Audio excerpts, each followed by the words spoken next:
dalam situasi pandemi sekarang, ya, dan protokolnya secara internasional menuntut kita untuk menyesuaikan dengan kondisi yang ada, dan pemerintahan Saudi, ya, sebagai otoritas tertinggi untuk menjaga dua tanah suci, telah menghadirkan satu keputusan bahwa haji akan terbatas pada lingkungan-lingkungan termasuk ekspatriat yang hanya tinggal di Saudi saja dengan ketentuan-ketentuan ketat tertentu. Maka persoalan yang hadir pada saat ini, bagaimana kita bisa mendapatkan kemuliaan dari nilai-nilai ibadah haji ini sekalipun kita tidak mampu berada di dalamnya, khususnya bagi teman-teman, saudara-saudara kita yang kita sangat bermohon kepada Allah untuk diberikan kemuliaan bagi seluruhnya yang sudah nabung, sudah siap-siap, sudah pengen berangkat, sudah muncul tanggalnya, tiba-tiba ada keputusan gak bisa berangkat tuh, ya. Nah, terus lebih dari itu kita pun, ya, yang mungkin berharap ada di sana, gak bisa juga datang. Maka pertanyaannya, ya, pada kondisi saat ini, adakah dalam Al-Quran atau dalam hadis-hadis Nabi SAW satu kemuliaan tertentu yang bisa diraih oleh orang yang belum bisa berangkat menunaikan haji atau tidak berada bersama orang-orang yang haji, namun bisa mendapatkan kemuliaan yang senilai dengan orang yang berhaji? Awas, saya tidak katakan berhaji, ya, tapi mendapatkan kemuliaan yang senilai. Senilai ini nanti ada nilai haji yang diikhtiarkan oleh orang yang haji sehingga mendapat predikat itu, ya. Nah, ini dalam konsep yang sama, ada nggak ibadah yang mungkin caranya berbeda tapi nilainya bisa sama sekalipun tidak berada di sana? Jelas, ya? Nanti perbedaannya akan banyak. Ingat, jangan disimpulkan kalau gitu nggak usah haji, kerjakan aja ini, tidak, ya. Awas, kesimpulannya nanti bisa berbeda. Karena nanti bagi yang di sana bisa sholat di Masjidil Haram, pahalanya sekali sholat 100.000, kan? Bisa kemudian mengerjakan ibadah-ibadah lain yang utama yang tidak ditemukan di tempat-tempat lain. Tapi inti utamanya mendapatkan satu predikat tertinggi dari ikhtiar ibadah haji. Baik, sekarang kembali kepada fokus kita. Adakah kemudian satu amalan yang disampaikan dalam Al-Quran dan diisyaratkan dalam hadis-hadis Nabi SAW bagi orang-orang yang belum bisa hadir menunaikan ibadah haji dalam waktu-waktu khusus ini yang berlangsung setahun sekali, satu tuntunan ibadah yang bila dikerjakan bisa senilai dengan orang-orang yang berangkat haji? Ini yang coba kita hadirkan, walaupun terlihat nampak ringan, tapi ini menjadi penting dalam kehidupan kita karena waktunya dimulai dari sekarang. Tertinggal Anda mengerjakan saat ini, maka Anda harus menunggu tahun depan. Itu pun kalau masih hidup. Baik, ya teman-teman, yuk kita turunkan dulu. Kita mulai dengan hadis Al-Quran dulu, ya, supaya terurut dengan Al-Quran. Quran surah ke-89. Awas, hati-hati, ya, saking pentingnya ini sampai Allah menurunkan satu isyarat dalam Al-Quran. Surah ke-89 Al-Fajr ayat 1 sampai 2. Ya, saya izin tuliskan dulu referensinya untuk menguatkan argumentasi kita. Kemudian ini nanti ditafsir, dijelaskan secara terperinci langsung oleh Rasulullah SAW dalam hadis riwayat Al-Bukhari. Ya, Al-Bukhari nomor hadis berapa? 518. Ya. Ustadz, saya beda, ini nomornya tidak sama. Oh, cari riwayatnya nanti, saya sebutkan periwayatnya, namanya sahabat junior Ibnu Abbas, ya, radhiyallahu taala anhuma. Nanti kita bacakan. Ini dulu informasinya. Setelah itu nanti kita turunkan. Yuk kita baca pelan-pelan, ya. Wal fajr walayalin ashar wasyaf'i wal watr. Fokus baik-baik. Di pembuka surah ke-89 ini, Allah tengah bersumpah untuk menunjukkan sesuatu yang istimewa sehingga meminta perhatian kita secara serius dan tidak biasa, yaitu tentang waktu fajar. Nah, yang ini bukan fajar seperti yang biasa dimaksudkan. Bukan fajar di setiap hari datang. Bukan fajar yang di bulan Ramadan kita tunaikan awal mula puasa. Tapi fajar ini hanya berlangsung sekali saja dalam setahun. Keistimewaannya. Ya, saya bukan katakan waktu bergantinya. Saya katakan keistimewaan. Jadi ada satu keistimewaan yang melekat pada waktu fajar, dan fajar ini yang dimaksudkan fajar yang datang 1 tahun sekali. Ya. Jadi kalau nggak dapat ini tahun ini, kita mesti tunggu tahun depan. Itu kalau hidup, ya.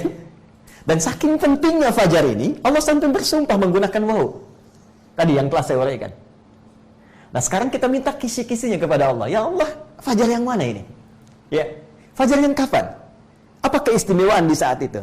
Maka Allah kemudian teruskan, lihat ayatnya, walayalin asyar.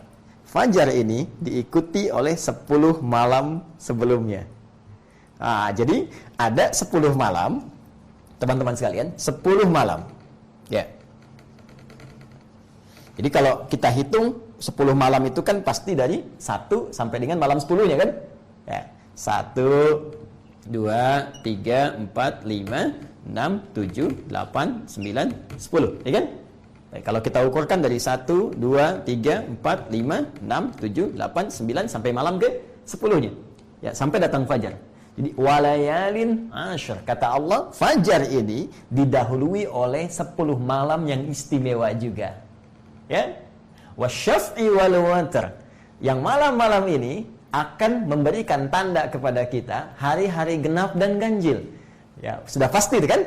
Jadi di setiap menuju ke 10 ini pasti ada genap 2, ya, pasti ada 4, pasti ada 6, kan? Ada ganjilnya juga, ada 1, ada 3, ada 5. Ya Allah, kalau gitu kan gak usah diungkapkan. Bukan. Yang ingin Allah tekankan, di setiap yang genap dan ganjil, bahkan sebelum yang ke-10 ini, itu pun istimewa semuanya. Tidak ada beda di genap dan ganjilnya. Allahu Akbar. Tidak ada beda di genap dan ganjilnya. Jadi secara singkat, Allah bersumpah ada satu waktu yang sangat istimewa, waktunya 10 hari, 10 malam. Dari tanggal 1 sampai tanggal 10-nya. Dan puncaknya ada di tanggal 10-nya. Dan itu hanya berlangsung setahun sekali.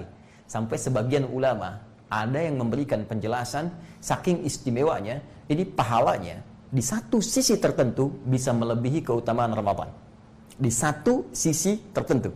Karena di sisi lain nanti bisa juga dikalahkan oleh malam Al-Qadar. Tapi di sisi tertentu ada keutamaan yang bisa mengalahkan Ramadan. Dari mana semua statement itu bersumber dan seperti apa penjelasan keistimewaan ini, penting bagi kita untuk merujuk pada keterangan Rasulullah SAW sehingga tidak kita memberikan statement yang keliru dari penafsiran kita sendiri. Nah, sekarang kita lihat keterangan Nabi, kapan 10 ini, tanggalnya kapan, waktunya kapan, dan apa keistimewaan di dalamnya yang bisa kita tampilkan. Yuk, pelan-pelan. Ya, saya bacakan hadisnya ya. Tadi hadisnya diriwayatkan oleh Ibnu Abbas. Qala Rasulullah sallallahu alaihi wasallam. Diinfokan, kata Ibnu Abbas, disampaikan dari Rasulullah sallallahu alaihi wasallam, beliau pernah bersabda, "Ma min ayyamin." Tidak akan pernah didapati perjalanan hari selama setahun. Ya, kurang lebih 365 hari itu dalam kalender Masehi. Ya. 355 hari kurang lebih dalam kalender Hijriah itu. Tidak akan didapati perjalanan hari dalam setahun. Al-amalu salihu ahabbu ilallahi. Saat satu amal soleh akan sangat dicintai oleh Allah Subhanahu wa ta'ala min hadhil ayyamil ashri. Ya, dibandingkan dengan 10 hari yang akan disebutkan Nabi ini.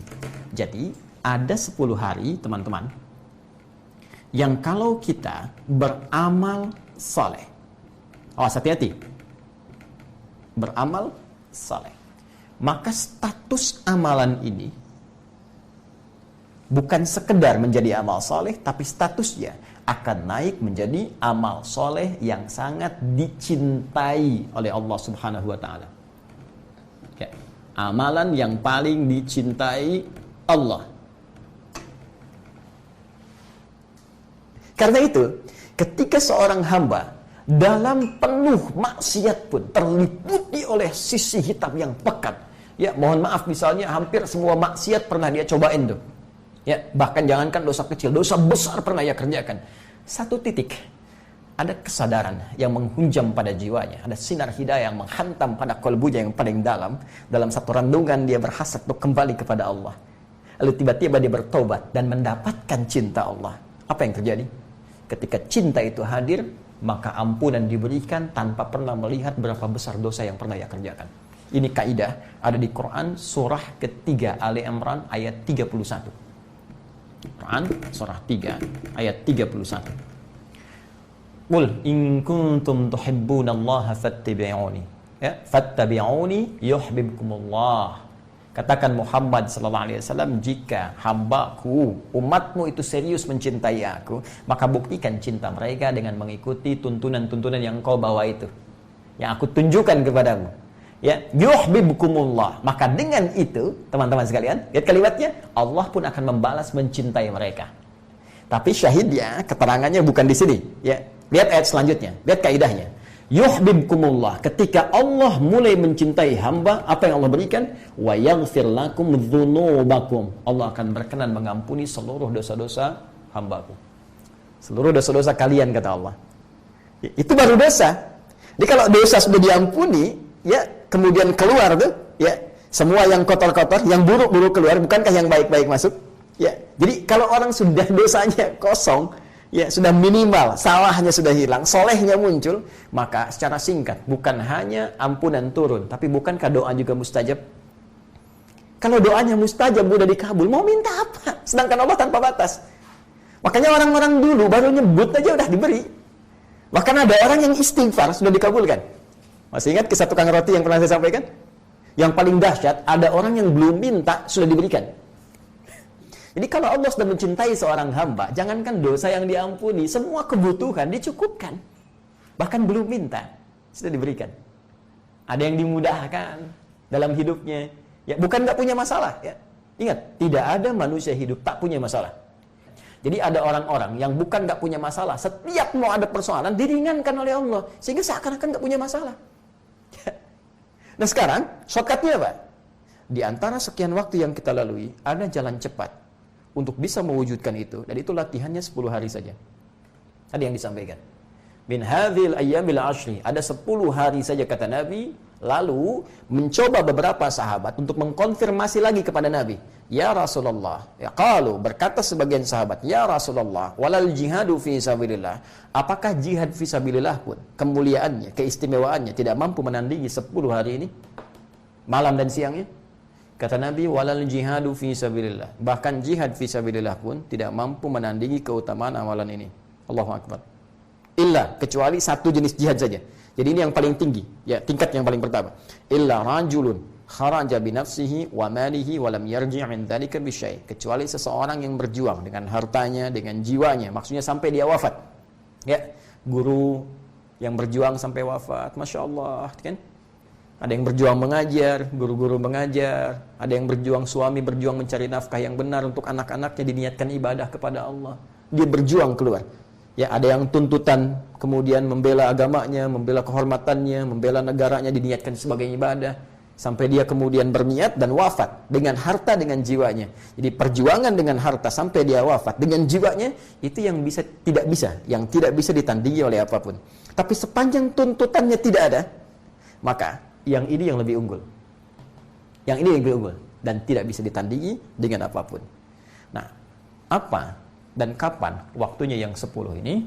Nabi menjelaskan, yaitu 10 hari pertama di bulan Dzulhijjah. Ya, 10 hari pertama di bulan Dzulhijjah, bulan ke-12. Ya, teman-teman. Saking utamanya, bahkan banyak orang-orang saleh menyiapkan fisik mereka, mental mereka, harta mereka untuk bisa memaksimalkan ibadah yang akan mereka tunaikan di 10 hari pertama bulan Dzulhijjah ini. Yang dahsyatnya, di antara amalannya bisa menghadirkan satu nilai utama yang di antara keutamaannya bisa senilai dengan predikat orang-orang yang menunaikan ibadah haji. Yuk kita runtutkan dulu amalannya. Setidaknya teman-teman sekalian, ada 3 amalan utama. Saya bagi 3. Ya. Yang dicontohkan Rasulullah SAW terkait dengan 10 hari siang dan malam yang istimewa ini, yaitu 1 sampai dengan 10 Dzulhijjah. Ya. Nanti yang lainnya tambahannya ya. 11, 12, 13 itu tambahannya. Ini puncak utamanya. Baik. Ada amalan yang rutin dan standar dikerjakan hanya tanggal 1 sampai 9 saja. Ya. Dan umumnya bisa memaksimalkan amalan fisik yang sedikit melibatkan harta, kecuali nanti kalau kita punya rencana untuk amalan harta. Ini yang kedua, levelnya naik dari yang standar di atas ini, jadi lebih utama daripada yang ini. Ya.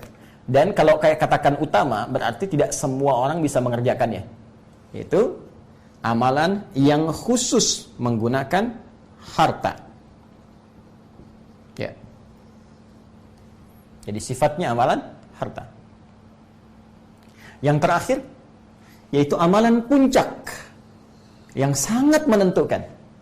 Amalan puncak yang sangat menentukan, khusus di hari 10, amalan 10 Dzulhijjah. Ya. Amalannya hanya berlangsung di tanggal ini saja. Ya. Fokus. Ini 3 amalan. Jadi amalan rutin standar yang bisa dikerjakan tanggal 1 sampai dengan tanggal 9. Kemudian amalan harta secara fisik, ya. Yang nanti ini mulai dikerjakan dari mulai tanggal 10, bisa 11, bisa 12, bisa 13. Jadi masih ada rentang waktu, ya. Yang ketiga, amalan yang hanya dilakukan di tanggal 10 saja dan tidak dilakukan sebelum atau setelahnya. Baik, yuk kita mulai, teman-teman.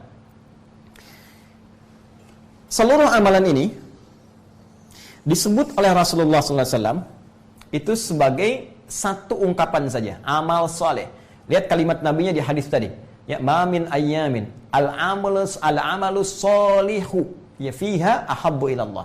Tidak ditemukan setiap perjalanan hari dalam setahun saat amal-amal soleh itu sangat dicintai oleh Allah Subhanahu wa taala. Jadi semua amal yang dikerjakan ini dengan 3 klasifikasi ini itu disebut oleh Nabi dengan amal apa? Amal soleh. Oh, saya tuliskan lagi ya. Ini batasnya. Karena sifatnya amal soleh, maka dalam tuntunan Al-Quran dan contoh langsung dari Nabi SAW, semua amalan-amalan, baik itu ritual dan sosial, yang sifatnya langsung ditunjukkan oleh Al-Quran, dicontohkan oleh Nabi, itu langsung disebut dengan amal soleh. Rumus cepatnya, kita bisa temukan amal soleh ini dengan menemukan pendahuluan kata iman sebelum amalannya. Jadi kalau Anda buka Al-Quran, menemukan kata iman, setelahnya pasti amal soleh. Contoh, ya, kalimat iman pertama di Al-Quran itu ada di Al-Baqarah ayat ketiga. Alladzina yu'minuna bil ghaib. Orang-orang takwa itu yaitu orang-orang yang dia beriman, yakin tanpa ragu pada Allah walaupun tak mampu dia lihat dalam hidupnya saat di dunia. Lalu dia buktikan keimannya itu dengan mengerjakan amalan. Apa amalnya? Lihat, setelah kata iman ada amalan. Wa yuqimunas shalah, salat. Jadi, kata salat setelah kemudian diletakkan oleh Allah, ya setelah kalimat iman disampaikan oleh Allah setelah kalimat iman, ini menunjukkan salat termasuk dalam amal saleh. Wa mimma razaqnahum yunfiqun. Infak bagian dari amal saleh. Walladzina yu'minuna bima unzila ilaik, ya, yaitu orang-orang yang yakin, yang mau mengamalkan, berinteraksi dengan apa yang kami turunkan kepadamu Muhammad SAW. Apa yang Allah turunkan kepada Nabi Muhammad? Al-Quran. Jadi berinteraksi dengan Al-Quran adalah bagian dari amal saleh. Baik itu membacanya, qiraah, mengkaji maknanya, tilawah, menghafalkannya, tahfidz. Itu amal saleh. Yang diturunkan apa lagi kepada Rasulullah oleh Allah? As-sunnah, hadis. Hadis itu petunjuk Allah, ya. Petunjuk Allah Subhanahu wa taala. Ya, hikmahnya, maknanya dari Allah, lafadznya dari Nabi. Al-Qur'an lafadz dan maknanya langsung dari Allah Subhanahu wa taala. Baik, terkait hadis, wa may yantiqu 'anil hawa in huwa illa wahyu yuha. Apa yang disampaikan Nabi bukan keinginan pribadinya, tapi bimbingan dari Allah Subhanahu wa taala. Maka sunnah, maka hadis itu bagian dari amal soleh. Anda yang belajar hadis, mengamalkan satu-satu dari bangun tidur sampai tidur lagi, amal soleh. Secara singkat, teman-teman sekalian, tarik ke sini. Nih. Jadi, mengerjakan amalan-amalan ini yang kita maksimalkan dari rentang tanggal 1 sampai ke tanggal 10. Khususnya amalan ini bisa dimaksimalkan tanggal 1 sampai dengan tanggal 9. Maka ini bukan sekedar akan menjadi amal soleh biasa. Tapi kembali pada hadis tadi, ini akan menjadi amal soleh yang dicintai oleh Allah Subhanahu wa ta'ala. Kalau Anda sholat dengan benar di tanggal 1 Dzulhijjah, bukan sekedar sholat, tapi sholat Anda menjadi sholat yang sangat dicintai oleh Allah Subhanahu wa ta'ala. Mohon izin bertanya pada kita semua. Jangan masuk cinta dulu ya. Jangan masuk cinta dulu. Masuk kaidah penerimaan dulu lah. Kita yakin gak bahwa selama ini sholat kita diterima oleh Allah? Yakin Ustaz. Bagaimana mengukur keyakinan itu? Karena ada ukurannya. Ya, ada ukuran fikih, benar ditunaikan dari awal sampai akhir. Ya, ada ukuran kekhusyuan, ukuran hati dan seterusnya. Sekarang ada momentum, bukan sekedar ingin menunjukkan sholatnya diterima, tapi amalannya dicintai oleh Allah Subhanahu wa ta'ala. Kan mustahil dicintai kalau nggak diterima. Kalau orang cinta, pasti menerima kan? Baik, apalagi Allah cinta, pasti Allah terima. Jadi momentum ini bukan sekedar menjadikan amalan kita diterima, tapi langsung dicintai oleh Allah Subhanahu wa ta'ala.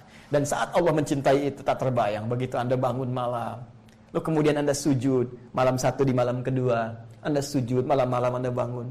Dalam tahajud Anda bermohon, ya Allah, berikan rahmat kepada keluargaku. Ya Allah, jangan pisahkan aku dan keluargaku di akhirat nanti. Ya Allah, berikan kemudahan pada anak-anakku yang belajar. Ya Allah, jadikan kami mendapatkan rahmat di keluarga. Ya Allah, sayangi ibu saya, ya Allah. Sayangi ayah saya, ya Allah. Luar biasa. Bukan sekedar kalimat penerimaan dijanjikan, tapi rahmat akan diturunkan. Ini. Maka dari itu, ya, banyak orang bersiap-siap dari sekarang.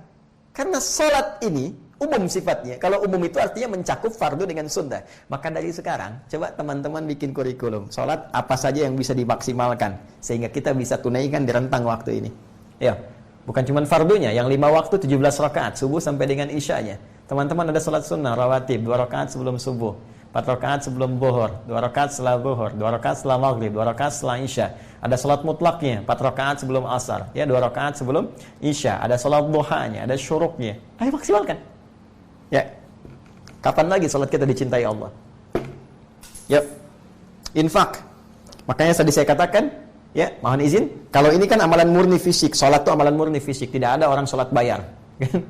Ya, tapi tadi saya katakan di awal ada sedikit amalan harta yang bisa kita maksimalkan. Apa itu? Infak. Ya. Ya nggak usah memaksakan diri terlampau banyak. Bisa kita nabung pelan-pelan. Ya. Nanti yang tingginya kita bisa maksimalkan untuk 10 ini. Dengan amalan yang nomor 2 nanti kita sebutkan khusus amalan harta. Saya ingin katakan begini. Ini saking pentingnya amalan ini, khususnya nanti di amalan harta untuk dieksekusi tanggal 10. Teman-teman, ada sahabat-sahabat Nabi yang dikenal sangat terbatas kehidupannya. Seperti Bilal bin Rabah radhiyallahu taala anhu. Tidak seperti Utsman bin Affan radhiyallahu taala anhu. Enggak seperti Abdurrahman bin Auf radhiyallahu taala anhu yang asetnya banyak, kayanya luar biasa, enggak berbilang. Bukankah orang kaya terbagi 3? Kaya banget dan kebangetan kayanya. Nah, ini ada sahabat-sahabat Nabi yang kebangetan kayanya. Bilal tidak mencapai 1 di antara 3 itu. Tapi untuk memaksimalkan amalan ini, nabung kawan-kawan. Nabung. Supaya bisa memaksimalkan apa yang ditunjukkan Nabi demi meraih cinta Allah. Ini satu sahabat yang oleh Nabi disebut, saya dengar terumpah Bilal di surga. Saya dengar terumpahnya. Jadi ada sahabat yang sudah dijamin oleh lisan Nabi masuk surga, masih beramal dengan amalan ini walaupun terbatas untuk mendapatkan cinta Allah. Lantas di mana kita? Di mana kita? Yuk, ini kita lihat. Jadi kita bisa bikin anggaran walaupun saya punya 500.000, punya 100.000, punya 1 juta, alhamdulillah kita bisa maksimalin, bisa setiap hari 100.000 kita bagi, kan? Anak-anak kita bagi itu, kamu berdonasi anak ya, latihan gini-gini dan sebagainya, sehingga merata rahmat Allah diberikan pada keluarga kita. Ya. Al-Quran bikin target teman-teman. Ya, berusaha bismillah. Ya, berusaha bismillah. Jadi Kita bikin target misalnya 1 sampai 9 hari, taruhlah dengan malam 10-nya, ada 10, dari 30 juz misalnya, satu hari kita selesaikan 3 juz. Ya, wow, jangan wow dulu, ya, usahakan dulu. Target kan bikin yang tinggi dulu, nanti kan nyampainya agak lumayan. Daripada Anda pasang 3 ayat, nanti sehari cuma seayat yang dibaca. Ya. Pasang dulu yang agak tinggi, nanti jatuhnya berapa, nggak masalah. Yang penting kita tambah di luar kebiasaan kita. Sekarang 1 halaman, ini saya niatkan nih, misalnya 5 halaman per hari. Dibagi 5 waktu sholat, setiap waktu sholat 1 halaman, waktu sholat 1 halaman. Yang penting kita tunjukkan kesungguhan supaya Allah ridha. Ini ya. Demikian seterusnya, yang penting maksimalkan tanggal 1 sampai 9 beramal, amalan-amalan dimaksud. Nah, ada rahasia. Langkah cepat, yang dengan satu amalan ini, yang lain, itu bisa tercakup. Ya. Apa rahasianya? Apa amalannya? Secara singkat, Nabi mencontohkan, mengarahkan untuk bisa memperbanyak ibadah puasa. Dan ini banyak disampaikan sahabat-sahabat Nabi, termasuk diantara istri tercinta beliau, Sayyidah Aisyah radhiyallahu taala anha, yang menyampaikan Rasulullah SAW terbiasa memperbanyak puasa, redaksinya. Ya, dari tanggal 1 sampai 9 ini, khususnya nanti tanggal yang 9-nya. Jadi rahasianya, ada satu amalan yang saat dikerjakan bisa mencakup amalan-amalan ini secara otomatis. Amalan itu siam, puasa. Ya. Asyam, ya, bukan asyap, asyam, ya. Asyam, ya. Puasa. Nah, maka teman-teman, ya bisa kita siapkan. Siap tanggal 1-nya jatuh hari apa? Siapin. Boleh puasa, memperbanyak. Redaksi memperbanyak itu, ya ini bisa umum tafsirannya. Yang biasa puasa misalnya, boleh beruntun 1 sampai 9, boleh. Kecuali 10 kita tidak puasa. Ya. 1 sampai 9, boleh puasa. Ada yang misalnya terlampau banyak Ustaz, boleh nggak saya 1 hari puasa sekali, besoknya tidak dulu? Boleh. Bahkan, mohon izin, Anda hari pertama puasa, 2 tidak, 3 tidak, 4 mau, silahkan. Ya. 5-nya berhenti, 6 mau, silahkan. Yang penting redaksinya perbanyak puasa. Kenapa puasa ini menjadi penting? Karena saat orang puasa, otomatis amalan-amalan soleh yang lain akan terikutkan di dalamnya. Ya, bukankah orang puasa saat mengerjakan itu, jangankan yang fardu, yang sunnah pun akan ikut, karena dia ingin melengkapi keutamaan puasanya. Karena itu cek saat Ramadan, ya, jangankan ibadah fardu, yang sunnah pun kita buru. Tarawih itu kan ibadah sunnah, kawan-kawan. Ya, silahkan cek. Tapi kan saat Ramadan kita nggak ingin kehilangan tarawih itu. Bahkan kadang-kadang di waktu-waktu normal ada, bahkan kalangan ibu-ibu bisa masang sejadah, kapling sejadah duluan di masjid untuk tarawihnya, bukan untuk isyanya. Saya kebayang kan? Padahal itu sunnah. Maka orang yang sedang puasa, untuk sholat sunnahnya bisa dia kerjakan. Untuk infaknya, saat tidak puasa, yang terlihat depan mata belum tentu diberi. Saat puasa, yang tak ada pun bisa dicari. Ya, baca Quran bisa terdorong kita untuk maksimal. Ya, karena itu, ini maksimalkan. Kalau misalnya berhalangan tanggal 1, tanggal 2 tidak memungkinkan, maka sedapat mungkin maksimalkan tanggal 9, karena ini istimewa. Tanggal 9 ini pengantar kepada keutamaan tanggal 10-nya. Dan ini nanti sebagai kunci untuk bisa mendapatkan rahmat Allah yang diberikan pada orang-orang yang haji. Teman-teman masih ingat puncak haji itu tanggal berapa? Di bulan Dzulhijjah? 9 kan? Ya, 9. Bukankah dikenal dengan hari Arafah? Ya kan? Ibadahnya berupa wukuf. Ya kan? Wukuf di Arafah. Mohon izin ya, saya agak lambatkan sedikit. Mulai sekarang saya agak fokus dulu ke bahasan supaya kita dapatkan banyak dari informasinya. Lihat sini. Saya masih di sini. Tanggal 9, jemaah haji yang ada di Mekah Al-Mukarramah menunaikan wukuf di Arafah. Apa artinya wukuf? Wukuf itu bukan diam. Ya, diam itu banyak dalam bahasa Arab. Samit, diam. Sakit, diam. Uskut, anta, diam kamu. Usmut, diam, perhatikan. Ansitu, diam, fokus. Wukuf, waqafa, yaqifu, waqif, wukufan, waqfan, wukufan. Bukan sekedar diam, tapi diam berkontemplasi. Diam berenung. Ya, dia memikirkan. Apa yang difikirkan orang wukuf? Apa yang direnungkan orang wukuf? Arafah. Arafah ini, ya, ini kalau jamaknya begini, Arafat, ya, yang tulisan di makam kami begini. Ini riwayatnya banyak. Riwayat pertama ada yang terkait dengan Nabi Ibrahim alaihissalam. Ketika diajarkan oleh malaikat Jibril tata cara manasik haji, beliau mengatakan Araftul an, saya sudah tahu. Maka tempatnya disebut dengan Arafat. Tapi riwayat yang paling populer juga termasuk tersiratkan dalam Al-Quran dari riwayatnya Nabi Adam alaihissalam. Ketika turun ya dari surga tempat training beliau itu, turun kemudian ke bumi. Nabi Adam turun di kisaran India, Asia Selatan. Ya, istrinya Sayyidah Hawa alaihissalam turun di kisaran Jeddah, Saudi sekarang. Kemudian keduanya bertemu di satu bukit, kan? Masih ingat? Ya. Teman-teman sekalian, bukit bahasa Arabnya Jabal, kan? Kemudian sebelum naik ke bukit ini, keduanya kan dari jauh loh. Dari jauh melihat, kan? Seperti ada gerakan, bayangin kayaknya saya kenal, kata Adam. Kayaknya saya juga kenal, kata Hawa itu ya. Ya pasti kenal ya, kan di bumi cuma ada 2 orang itu pada saat itu ya, yang turun ya. Tapi dalam bahasa Arab, mengenal, mengetahui, ya merasakan, melihat, itu bahasanya Arafah. Ya Arafah. Arafah yang arifu. Arafat sifatnya. Nah, jadi Arafah, kenapa disebut dengan Arafah wilayahnya? Karena pada saat itu Adam dengan Hawa saling mengenal pada saat itu. Sehingga mereka ketika naik ke bukitnya tumpahlah rasa rindu, rasa sayang, perhatian yang selama ini hilang karena terpisah, karena perbuatan yang pernah dikerjakan dari melanggar ketentuan Allah saat di surga tempat latihan. Ya, makan buah khuldi itu kan dilarang. Ya, ketika mendekati larangan Allah, maka yang muncul kemudian sifat jauh dari Allah dan mungkin kesulitan dalam kehidupan. Mereka sadar, akhirnya ketika naik ke sini, kemudian membuncah rindu itu, sayang itu, dan muncul kesadaran irfani. Ya, nah, sehingga rasa perhatian yang dalam, tadi saya katakan, yang kadang-kadang dengan itu kita merasakan sakit dalam kehidupan disebut rahmah. Sampai sekarang tempatnya disebut dengan Jabal Rahmah. Tapi ingat, apa yang terjadi saat ada di sini? Diabadikan doa mereka kepada Allah dari zikir yang Allah berikan kepada mereka untuk bertobat di Quran surah kedua ayat 37. Fatalaqqa Adamu min rabbi kalimatin fataba alaih. Maka Adam menerima kalimat tobat dari Allah ya dengan Hawa, kemudian mereka memohonkan dengan itu kepada Allah. Apa kalimatnya?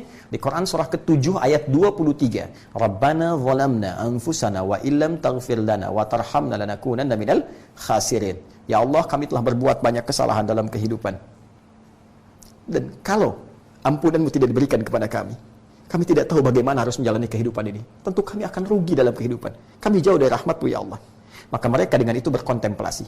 Dari kontemplasi ini merenung kesalahannya, merenung kekurangannya yang selama ini jauh dari Allah, pernah berbuat salah, tidak ingin terjadi lagi. Mereka membuat visi lebih baik untuk keturunannya, untuk juga keluarga besarnya. Sehingga dengan itu mereka kemudian bermohon dan kalimatnya diabadikan di ayat ke-26, 27-nya sampai dengan 31-nya. Perhatikan dimulai dari ayat yang tadi saya sebutkan. Apa yang mereka katakan? Ya bani Adam la yaftinannakum asyaitanu kama akhraja abawaykum minal jannah. Allah langsung sampaikan melalui lisan mereka, hei anak cucu Adam. Ini hasil kontemplasi mereka, hasil renungan mereka. Ya, disampaikan kemudian oleh Allah kepada kita sebagai informasi. Jangan sampai kemudian terjadi lagi apa yang pernah keliru saat berlatih di surga tempat training itu. Ya bani Adam, hei anak cucu Adam, jangan sampai la yaftinannakum asyaitan, jangan sampai setan berhasil menjebakmu lagi. Seperti mereka pernah memperdai bapak ibumu, kakek moyangmu, Adam dan Hawa alaihi wassalam saat di surga. Sehingga menjauhkan kalian dengan itu dari Allah subhanahu wa ta'ala. Secara singkat, berbenahlah hidupmu, dekatkan dirimu kepada Allah, pakai pakaian takwa, libasut taqwa dzalika khair, dekati masjid, dekati orang-orang soleh, bergaul dalam kehidupan. Dengan itu kamu mendapatkan ketenangan. Di Arafah, spirit ini dikaji kembali, merenung. Ayat-ayat tadi diturunkan. Perbuatan salah apa yang menjauhkan saya selama ini dengan Allah subhanahu wa ta'ala? Kalimat nabinya apa? Al-Hajju Arafah, puncak haji, intinya ada di Arafah. Sekarang bagi kita yang tidak berhaji, ada kalimat yang diksinya berbeda, tapi substansinya serupa. Bahkan Nabi menyebut spesifik tanggal 9 ini dengan kalimat Arafahnya. Kata Nabi, Siyamu yaumi Arafata. Untuk hari ke-9, Nabi tidak menyebut puasa hari ke-9 Dzulhijjah. Tapi Nabi menyebut dengan momentumnya, Siyamu yaumi Arafah. Puasa yang khusus ditunaikan pada momen Arafah itu. Siang menunjuk pada cara puasanya. Awas, puasanya. Yaum menunjuk pada waktunya. Arafah menunjuk kepada spirit amalan yang bisa kita lakukan untuk mengisi puasa di hari ke-9 ini. Jadi spesifik untuk hari ke-9, bukan sekedar puasa, tapi cara menunaikannya agar Anda lebih bisa maksimal. Isi dengan kontemplasi seperti orang-orang haji yang merenung saat di wukuf Arafah itu. Tanggal 9 renungkan diri Anda. Apakah selama ini masih dekat atau terlampau jauh dari Allah? Apakah selama ini hubungan baik dengan saudara sekitaran atau mungkin ada sesuatu sekat yang belum dibuka? Renungkan. Jangan menjadikan beban itu datang di hari kiamat kelak. Maka tangisi diri Anda pada saat itu. Mendekatlah kepada Allah. Minta ampunannya. Bertobat seperti orang-orang wukuf di Arafah. Maka Anda dalam puasa itu berintrospeksi diri. Tanggal 9 itu. Persis sama. Ya. Kemudian apa yang terjadi? Bukankah melontar jumrah dilakukan pada malamnya? Bukankah malamnya itu sudah masuk pada 10-nya? Ya setelah lewat tengah malam tentunya, masuk dini hari. Ya masuk di awal tanggal 10. Karena itu 10 menjadi waktu yang paling utama tadi. Allah bersumpah di dalamnya dengan waktu fajarnya. Bukankah waktu paling utama untuk melontar itu setelah fajar? Ya kan? Tanggal 10-nya. Perhatikan, saat yang di sana melontar, yang di sini memaksimalkan dengan ibadah harta, yaitu kurban. Kurban. Saya sengaja tuliskan dengan bahasa Arab. Lihat sini. Kurban. Kurban. Saya tuliskan dengan bahasa Arab, mohon izin, maaf. Yang di sana melontar, yang di sini berkurban. Apa itu kurban? Asalnya kurban itu bukan nyembelih, teman-teman. Kalau nyembelih itu zabah namanya. Zabaha. Ini. Untuk kambing, sapi, kerbau dan sejenisnya. Bagi sembelihan yang dijatuhkan dulu baru disembelih. Tapi kalau nggak dijatuhkan seperti unta. Ya, unta itu nggak dijatuhkan langsung dari dia berdirinya. Disebut nahara. Jadi nahar. Inna a'tainakal kautsar. Fashalli lirabbika wanhar. Nahar. Ini menyembelih. Tapi kurban bukan menyembelih. Kurban berasal dari kata qoruba. Yang berarti keadaan yang sangat dekat. Jika Anda ingin merubah kata ini menjadi bentuk superlatif, sighah mubalaghah, maka tambahkan alif dan nun di ujungnya sehingga berarti sangat atau banyak. Contoh, qaruba, dekat, tambahkan alif dan nun di ujungnya begini. Ya. Dan formulasinya ganti menjadi fu'lan, kurban. Kurban. Maka maknanya berubah menjadi bentuk makna superlatif yang menjadi sangat dekat, yang bertambah kedekatannya. Sama dengan begini, ghafara, ampunan, mengampuni, ghafara, ampunan, ghufran, tambahkan alif dan nun di ujungnya, ghufran, yang banyak ampunannya. Anda keluar dari toilet dan mengatakan ghufranaka, ya Allah, mohon maaf ya Allah, mohon hamba mohon banyak-banyak ampunan karena selama di toilet ini gak bisa zikir kepadamu. Harusnya kan kita berzikir setiap waktu, karena masuk toilet gak bisa zikir, kita minta banyak ampunan Allah. Nah ini kurban adalah keadaan yang sangat dekat dengan Allah. Ya, hal yang menjadikan kita banyak mendekat kepada Allah Subhanahu wa ta'ala. Ada satu amalan yang dengan amalan itu bisa menjadikan hubungan kita lebih dekat dari Allah dari sebelumnya. Amalan apa itu? Saat yang di Mekah sana melontar jumrah, sehingga muncul kesadaran Rabbani, hilang kotornya, muncul baiknya, hilang salahnya, muncul solehnya. Yang dengan soleh itu dia lebih dekat dengan Allah. Tanda kedekatan jadi diwujudkan dengan banyak ibadah setelah itu. Pun demikian, kita yang di sini mengerjakan amalannya bukan melontar. Ya, jangan sembarangan datang ke Monas lontarin Monas misalnya. Tidak, ya. Langsung diberikan petunjuk oleh Nabi sallallahu alaihi wasallam, ibadah kurbannya ditunjukkan dengan menyembelih hewan tertentu yang diniatkan untuk mendekatkan diri kepada Allah Subhanahu wa taala, sekaligus puncak koreksi diri kita. Masih ingat? Tadi yang waktu di Arafah, ya, mengoreksi diri, kemudian melontar jumrah. Jumlah pertamanya apa tadi? Aqobah kan? Masih ingat keterangan tadi saya yang sangat cepat? Aqobah itu menggambarkan apa? Nafsu kan? Aqobah nafsu, wusta lingkungan sekitar, ula lingkungan jauh. Jadi kita menaklukkan nafsu. Saat yang haji menaklukkan nafsu dia lontar jumrah, yang di sini menaklukkan nafsu dengan memotong hewan sebagai simbolnya. Di sana satu dinding berupa batu, di sini hewan. Kenapa hewan? Karena hewan satu-satunya makhluk yang diciptakan oleh Allah dengan nafsu saja. Tuh. Lawan dari nafsu itu takwa. Itu takwa. Nah, karena ini nafsu cenderung menutupi pada jiwa takwa, ini mesti kita tundukkan. Cara menundukkannya adalah dengan cara apa? Tingkatkan takwanya sebagai simbol kita sembelih lewat hewannya. Di saat penyembelihan itu, Allahu Akbar, banyak orang yang sampai saat ini belum menyadari bahwa itu ada amalan yang substansinya serupa dengan orang lontar jumrah. Yang di sana melontar, yang di sini sembelih. Bukankah saat melontar tadi, begitu selesai mereka berdoa? Ya kan? Jadi saat melontarnya bismillahirrahmanirrahim Allahu Akbar, saat selesai menghadap kiblat, ini wajah tuh. Teman-teman, sama persis dengan yang menyembelih. Selesai menyembelih, belum selesai doanya. Penyembelihannya selesai. Setelah selesai menyembelih, Anda pun menghadap kiblat. Berdoa, doanya sama persis dengan orang yang lontar jumrah. Inni wajjahtu wajhiya lilladzi fatara as-samawati wal arda hanifan musliman wa ma ana minal musyrikin. Inna salati wa nusuki wa mahyaya wa mamati lillahi rabbil alamin.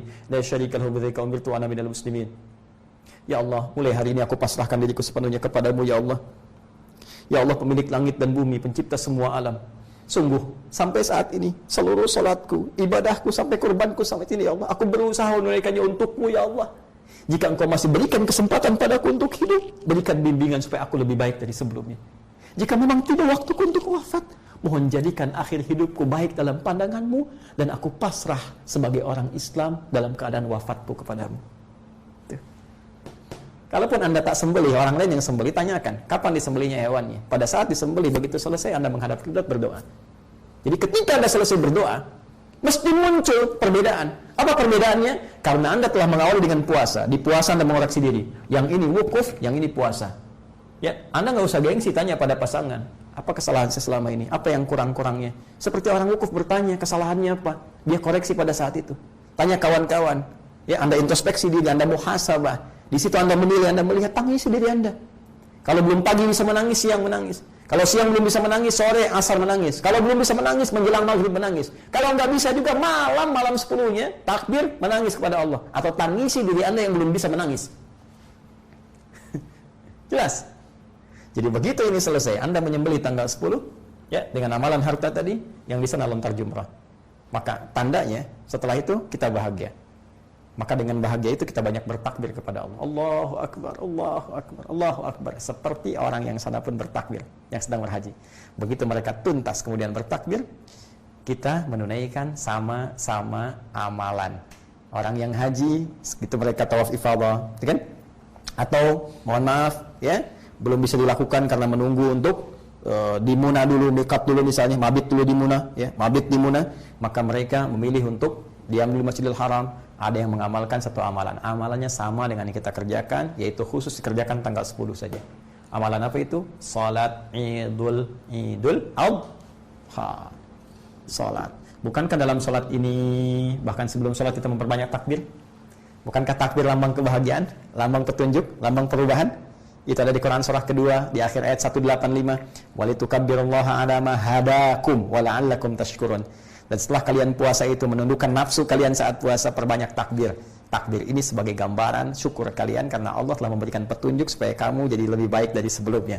Sama persis Idul Adha, kita bertakbir untuk menunjukkan kita bersyukur kepada Allah. Ada perubahan dalam hidup. Saya sudah bisa puasa, saya sudah bisa beramal, saya sudah mau berubah, saya pengen lebih baik dalam pandangan Allah. Walaupun wafat, mudah-mudahan husnul khatimah wafatnya. Maka Anda kemudian sudah berkurban, sudah sholat. Bukankah kurban dan sholat gambaran dari syukur kita kepada Allah yang dilukiskan di Quran surah Al-Kautsar itu? Inna a'tainakal kautsar. Muhammad SAW, dengan segala keagunganku kata Allah, kami telah jamin kepadamu semua pemberian yang paling istimewa. Banyak pemberiannya. Maka kalau saya berikan kata Allah, fasalli, maka salatlah li rabbika, ikhlas karena Rabbmu, wanhar, dan berkurbanlah. Kita mengamalkan semua itu, kurban dan salat saat Idul Adha. Maka berlakulah persamaan itu. A'tainak. Allah akan jamin memberikan semua nilai-nilai kasih yang terbaik untuk kita, terkhusus ampunan dosa-dosa besar. Maka pertanyaannya, adakah di antara kita yang ingin mendapati ini semua dan tidak mudah mendaki satu puncak yang terjal, butuh persiapan. Anda mau ke Himalaya, ke Everest, ingin mendaki sesuatu, ya, bukankah persiapan Anda lebih maksimal? Bahkan tabung oksigennya disiapkan, perlengkapannya segalanya untuk mendaki dunia saja. Bagaimana maksimal disiapkan persiapan Anda? Maka untuk mendaki puncak tingginya Firdaus itu, nampaknya penting kita berbenah saat ini sebelum masuk tanggal 1 sampai 10 Dzulhijjah itu. Semoga waktu ini begitu efektif untuk kita niatkan, karena kita belum tahu di titik mana kita berpulang kepada Allah Subhanahu wa taala. Mungkin dengan niat ini setidaknya mendapatkan dan menghadirkan gerbang awal perubahan kita untuk lebih baik dalam pandangan Allah Subhanahu wa taala.